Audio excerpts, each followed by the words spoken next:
Fala, torcedor alvinegro praiano, seja muito bem-vindo a mais um vídeo do canal. Pessoal, vamos falar do Santos. Vamos ver o que o Fernandinho Fernandes, ex-Esporte Total, trouxe sobre o Santos, né? Informações de última hora. Tem também um debatezinho ali, né? O Galvão e Amigos, o Luxemburgo falou também. Debateram sobre a situação do Santos, foi coisa rápida. E vamos ver também, para finalizar o vídeo, né? A visão do Sormani sobre o jogo do Santos, se é no Morumbi ou não, beleza? Já deixando os créditos na descrição. Se gostar do vídeo, já deixe seu like, se inscreva no canal e, claro, comente as suas opiniões nos comentários, beleza? O mais importante é a opinião de vocês, torcedores. Bom, vamos falar do Santos, que ganhou do São Paulo Clássico e trouxe uma tranquilidade para o Vojvoda, que conseguiu sua primeira vitória, e o Neymar segue o tratamento. Jogadores do Santos receberam folga nesta segunda-feira, depois de vencer o São Paulo na Vila Belmiro neste final de semana por 1-0, chegando assim a 2 clássicos conquistados. Ao todo foram 7 jogos entre Santos e São Paulo, Corinthians ou Palmeiras, 5 derrotas e 2 triunfos, esses 2 triunfos justamente contra o Tricolor. E algumas novidades em relação ao departamento médico santista também. 2 jogadores deixaram o gramado mais cedo com dores, Roleiser e Vitor Hugo. O argentino saiu com dores na perna, mas não foi constatada nenhuma lesão, saiu por conta de cãibras. Deve ficar à disposição então de Vojvoda para o próximo compromisso do Santos, que acontece neste final de semana contra o Bragantino. Já Vitor Hugo, esse com dores na coxa, passou por uma avaliação e será reavaliado ainda esta semana. Pode ficar de fora deste duelo contra o Massa Bruta. Quanto a Vitor Hugo, él también arrastraba un dor después de Atlético Mineiro. Cuidamos durante toda a semana, ¿sí? Entonces él manifestaba que estaba bien, comenzó el juego. Acho que sintió un pequeño dor. Vamos a esperar o análisis o diagnóstico com certeza. Só que o Vojvoda também conta com alguns reforços. 2 jogadores voltam de suspensão, o zagueiro Zé Ivaldo e o lateral direito Igor Vinícius. Porém, outro jogador recebeu o 3º cartão amarelo e está suspenso. Estou falando do lateral esquerdo Escobar, que não fica à disposição de Vojvoda para este confronto do final de semana contra o Massa Bruta. Quem apareceu pela primeira vez nas redes sociais publicamente depois de ficar afastado por lesão é Neymar. Ele apareceu na sua casa com um tratamento na perna direita e fazendo aquilo que gosta também. Escreveu, inclusive, na legenda da foto, tratamento mais terapia. Neymar jogava pôquer enquanto cuidava de sua lesão, que deve tirar o craque da camisa 10 dos gramados por 4 semanas no total. O Corinthians perdeu para o Lanterna. Pessoal, como sempre, né? Vamos ver aqui uma tretazinha de leve entre Luxemburgo e Casagrande, né? Eles falaram aí sobre o momento do Santos. A entrevista que o Marcelo Teixeira deu, aquela entrevista polêmica, né? Dizendo que tem um grande time. É isso aí, Carlos. Antes, por exemplo, o Marcelo Teixeira deu diversas entrevistas, inclusive quando perdeu do Vasco, lá em São Januário, na primeira rodada, ele deu uma entrevista e falou assim: é absurdo o Santos perder para o Vasco da Gama pelo elenco que nós temos. Sim, claro. O Neymar também deu entrevistas várias vezes falando que o elenco do Santos é para disputar título, ficar entre os 8. E aí a cobrança é assim. Quando o Internacional estava bem, o Internacional, com medo de perder o Royce para alguns times, renovou até 26. 26. Terminaria em Sim, mas 26. claro. Mas bola assim, olha.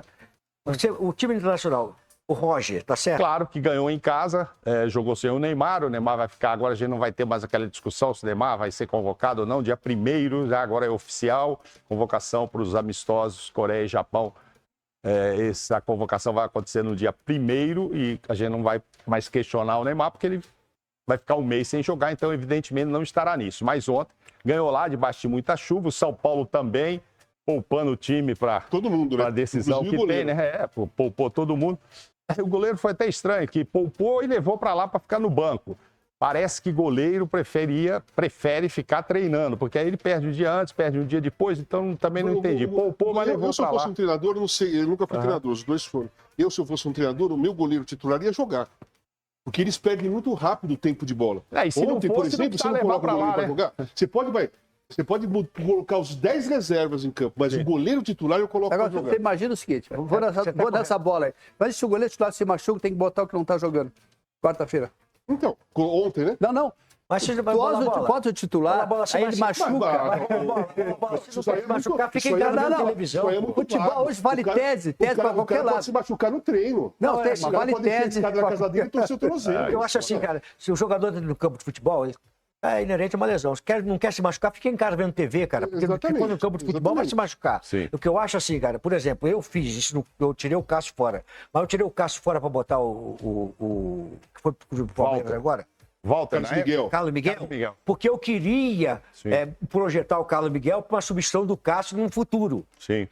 Então eu queria que ele disputasse uma competição para ele ver que o Cássio tem muita experiência, mas eu queria lançar ele. O torcedor vê o Carlos Miguel, é diferente. Mas você tirar o titular goleiro, os caras, e eles pedem para jogar. Antes da gente mostrar aí os gols do Palmeiras, né, que foi E conta como foi, tá na tela.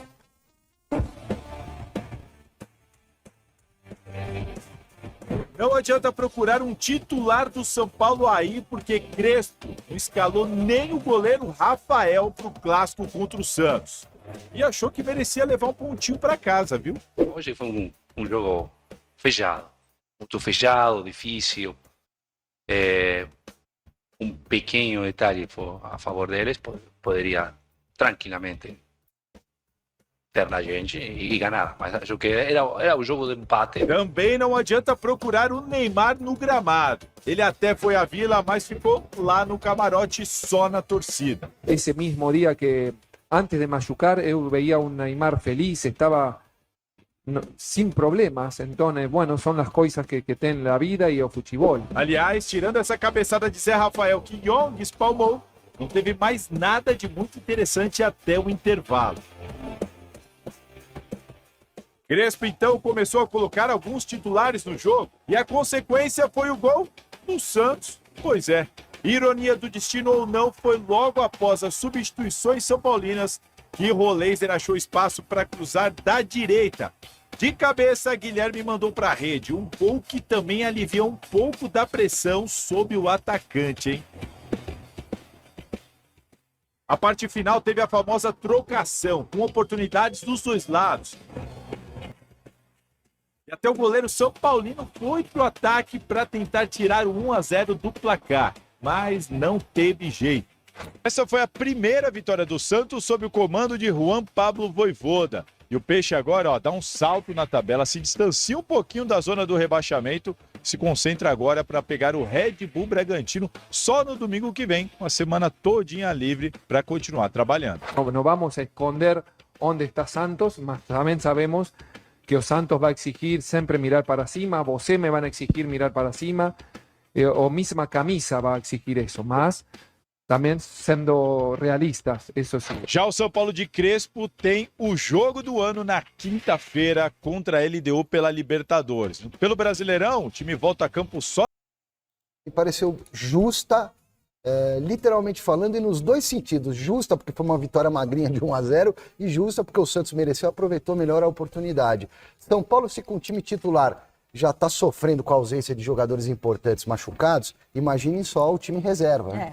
Eu só não entendi, quer dizer, eu entendo, mas não concordo. Poupa todo mundo, mas até o goleiro não cansa. Tem que dar oportunidade pro reserva jogar de vez em quando. São Paulo... Mas ele fez umas 3 boas defesas. Né? Mas eu acho que no gol, por exemplo, ele murchou, ele foi pra dentro do gol, ele poderia ter saído, o cruzamento na o Rafael área. não falha também? Não, claro que falha. E também não é culpa do Yang, a derrota do São Paulo. São Paulo perdeu o gol e tal. Mas a vitória do Santos foi justa. Agora o São Paulo precisa ficar ligado, porque caso seja eliminado da Libertadores, vai continuar brigando por vaga no Campeonato Brasileiro, né? Vaga na Libertadores através do Brasileirão. Então o São Paulo não pode se dar o luxo de perder pontos aí na caminhada. E assim, é uma estratégia que os técnicos têm usado, né? E pelo jeito é a tendência do momento, apesar de nós conversarmos com jogadores de que o jogo contra o Corinthians pode ser no Morumbi. Pode ser no Morumbi, o jogo contra o Corinthians. Melhor clássico. Bom, aí eu estava ouvindo hoje a live do canal do Ricardinho Martins e ele informou que nenhum clássico contra times grandes, times de São Paulo, ou mesmo outros grandes rivais de São Paulo, vai ser no Morumbi. Por quê? Porque a diretoria de São Paulo não quer. E por que a diretoria de São Paulo não quer? Porque ela teme que algum jogador do adversário, ao fazer um gol, vai subir no distintivo do São Paulo. Lembra daquela cena do Diego? Em 2002? Então, eles temem isso, eles não querem isso. E com razão, não tem que querer mesmo. O jogador tem que respeitar o escudo do adversário. Mas você pode falar para mim, senhor, mas o jogador do Santos não pode fazer o gol e fazer a mesma coisa? Não, é o seguinte, os jogadores do Santos estão alertados para não fazerem isso. Se fizerem, quem fizer vai ser multado em 100 mil reais. Tá? Agora, isso você não pode fazer com o jogador do time adversário. Sei lá, Santos e Corinthians, que é o que estão dizendo. Aí o Corinthians vai lá e ganha do Santos 2-0. 2 gols do Yuri Alberto, do Memphis, ou seja lá de quem for. Aí o cara vai comemorar e sobe no distintivo de São Paulo. São Paulo não quer. São Paulo não quer. Ah, mas o São Paulo não vai receber um dinheiro também porque está alugando o estádio? Não. Não tem dinheiro nenhum, porque há uma contrapartida. São Paulo vai fazer ainda 3 jogos na Vila Belmiro, enquanto o Santos faz 3 no Morumbi. Não ganhou nada. Claro que o Santos vai pagar as despesas da abertura do estádio e tudo mais. Mas a informação que eu recebi na semana passada é que ia ser no Corinthians, mas o Ricardinho Martins, eu até conversei com ele agora há pouco, ele falou assim, olha, senhor, mas não vai ser, pelo que me informaram, inclusive ontem me disseram na Vila Belmiro que não vai ser. E o jogo que vai ser no Morumbi será o jogo contra o Vitória.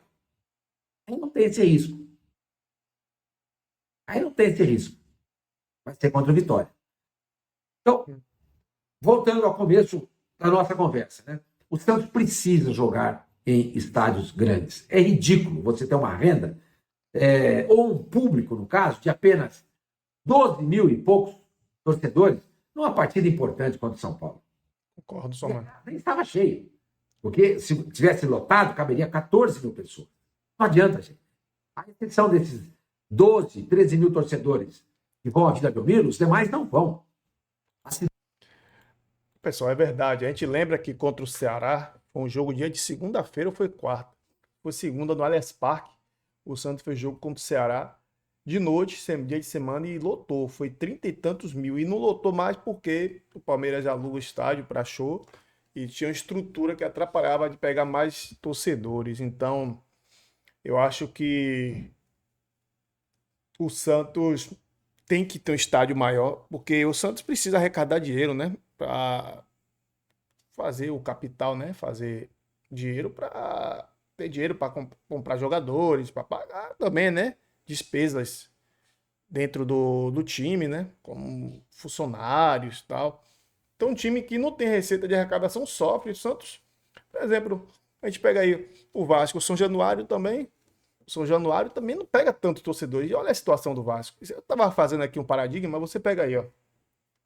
Palmeiras, Flamengo, Bahia, Cruzeiro, que tem estádios grandes. Apesar que a Fonte Nova não é do Bahia, o Maracanã não é do Flamengo, é público, né?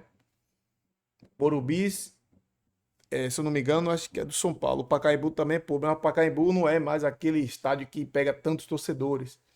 Então, praticamente, esse é o problema de times que não têm estádios grandes próprios.